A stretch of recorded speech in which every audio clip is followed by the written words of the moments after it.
Assalamualaikum warahmatullahi wabarakatuh. Perkenalkan, nama saya Rinda Mentari Putri dari kelas 2B Keperawatan. Hari ini saya akan menjelaskan tentang latihan batuk efektif. Saya di sini akan menjelaskan yaitu apa itu batuk efektif.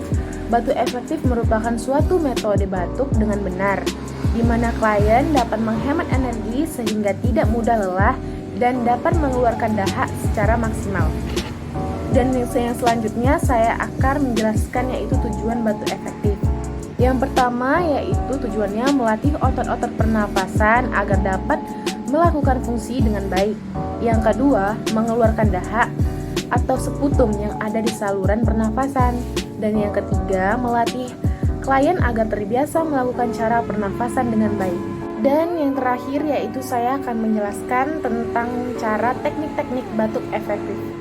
Yang pertama yaitu minum air hangat, tujuannya agar mudah dalam pengeluaran dahak.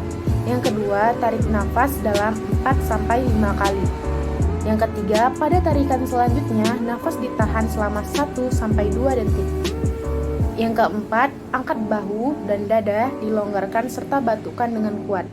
Dan yang terakhir yaitu lakukan 4 kali setiap batuk efektif, frekuensi sesuai dengan kebutuhan. Sekian dari saya, jika ada salah kata mohon dimaafkan. Assalamualaikum warahmatullahi wabarakatuh.